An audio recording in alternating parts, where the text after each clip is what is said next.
Hello students, class 10th हमारा chapter चल रहा था डेमोक्रेसी, जिसके अंदर हमने इसके मेरिट्स ऑफ डेमोक्रेसी पढ़ी थी। अब हमारा जो टॉपिक है वो है डीमेरिट्स ऑफ डेमोक्रेसी। तो इसमें फर्स्ट पॉइंट है, जिस तरह से जिसके अंदर खासियत होती है, कुछ ना कुछ खामियां भी होती हैं, इसी तरह से डेमोक्रेसी की कुछ डेमेरिट्स हैं, यानी कि कुछ जो है बुराइयां भी हैं, जिसकी वजह से डेमोक्रेसी जो है वो कई देशों के अंदर, कई कंट्रीज़ के अंदर जो है अपनी इसमें नहीं लाई जाती है, यानी कि उसको इस्तेमाल नहीं किया जाता है। एलेसरी कॉन्सेप्ट ऑफ एन इंडिविजुअल, ये जो कॉन्सेप्ट है एक अकेले के लिए इलेसरी होता है, यानी कि वास्तविक रूप से इसको नहीं रखा जाता है। जो कहा जाता है वो इसके अंदर नहीं होता है।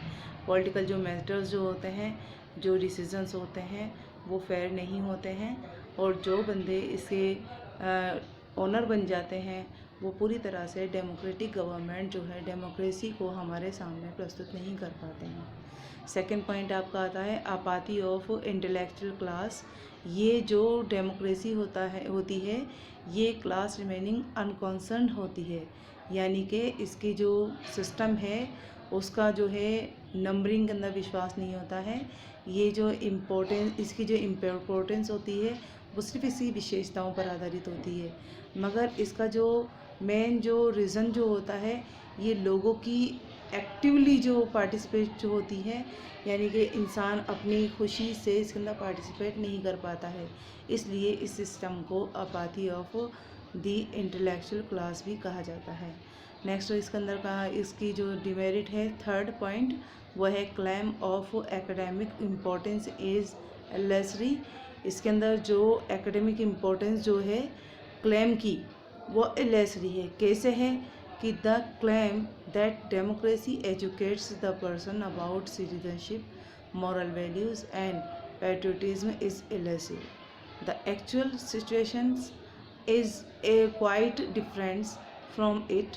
Political parties make concessions in situations according to their selfishness, and the publicize the mass national interest. They denounce each other in order to bring various sections of the society under their influence, and also keep provoking their feelings. इसमें क्या होता है, ऐसी situation पैदा हो जाती है, actual जो सिचुएशन होती है वो ऐसी पैदा हो जाती है कि उसके अंदर जो पॉलिटिकल पार्टीज़ जो होती हैं वो अपनी सेल्फिशनेस के बारे में सोचने लग जाते हैं, लोगों के बारे में नहीं सोचा जाता, इसलिए इसको अवास्तविक माना जाता है। इसका जो 4 पॉइंट है वो है democratic freedom and equality is deceptive. ये जो डेमोक्रेटिक फ्रीडम है, यानी कि जो लोकतांत्रिक जो आज़ादी है, जो इक्वलिटी है, वो सिर्फ एक भ्रांति है, यानी कि उसका कोई आधार नहीं है। सिर्फ कहा जाता है कि इसको फ्रीडम है, डेमोक्रेसी के अंदर लोगों को आज़ादी दी जाती है, इक्वलिटीज़ दी जाती है, बट ऐसा नहीं होता है। कई सिचुएशन ऐसी आती हैं जिसके अंदर हमें अपनी आज़ादी और इक्वलिटी को दोनों को खोना भी पड़ता है। 5 पॉइंट आपका आता है side effect of political parties. इसके साइड इफ़ेक्ट भी होते हैं जो पॉलिटिकल पार्टीज़ के होते हैं, जैसे कि अभी डेमोक्रेसी के अंदर जो पार्टी मौजूद होती है उसको तो ज़्यादा इम्पोर्टेंस दी जाती है, बाद में उसी पार्टी को जो है अगर हटा दिया जाता है तो उसकी इम्पोर्टेंस पूरी तरह से ख़त्म हो जाती है, और दूसरी जो पार्टी होती है वो उसकी इम्पोर्टेंस बढ़ जाती है। जो भी सेंटर में होती है, जिसकी गवर्नमेंट तैयार की जाती है, उस पार्टीज़ को ज़्यादा इम्पोर्टेंस दी जाती है, बाकी जो दूसरी पार्टीज़ जो होती हैं उनको किसी तरीके की कोई इम्पोर्टेंस नहीं दी जाती। नेक्स्ट आपका आता है अनअकाउंटेबल गवर्निंग सिस्टम।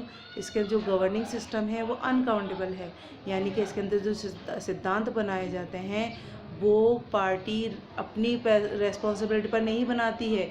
कभी कभी ऐसा भी होता है डेमोक्रेसी ऐसी सिचुएशन में जब वो पार्टी अपने नियम नहीं बनाती है तो वो डेमोक्रेसी फेल भी हो जाती है। नेक्स्ट आपका पॉइंट आता है waste of public money and time. इस व्यवस्था, डेमोक्रेटिक व्यवस्था के अंदर अगर जो पब्लिक है उसका पैसा और टाइम दोनों चीज़ें बर्बाद भी होती हैं।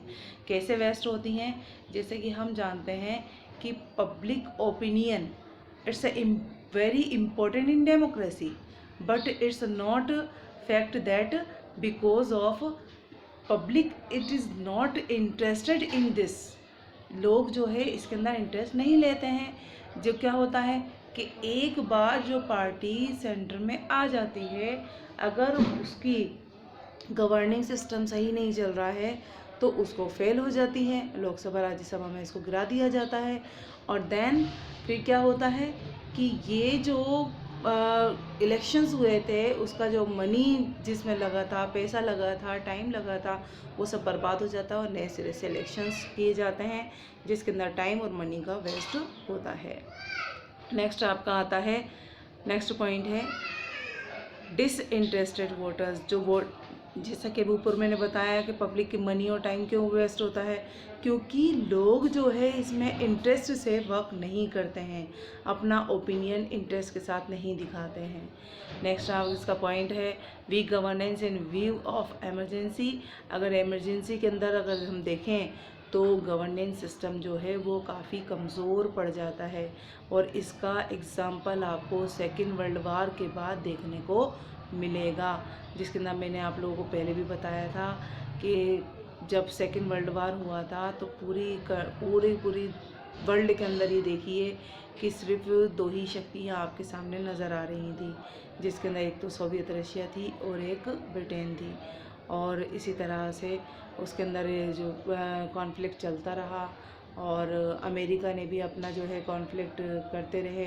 तो देन ये कहा जा सकता है कि वीक गवर्नेंस, जो गवर्नेंस सिस्टम जो होता है वो काफ़ी कमज़ोर होता है। नेक्स्ट इसका जो लास्ट पॉइंट है वो है democracy not a support of world peace. Democracy जो है वो वर्ल्ड पीस में सहायक नहीं होती है, क्योंकि डेमोक्रेसी पूरी दुनिया की कंट्रीज़ में, पूरी होल वर्ल्ड कंट्रीज़ में मौजूद नहीं है। अब यहाँ पर अगर इकोनॉमी सिस्टम पर देखें के तौर पर देखें या और किसी भी चीज़ के ऊपर देखें तो इसकी एक कमज़ोरी यही होती है कि ये वर्ल्ड व्यवस्था यानी वर्ल्ड पीस के अंदर शांति व्यवस्था को नहीं बनाए रखता है, वो पूरी तरह से डेमोक्रेसी सपोर्ट नहीं करती है।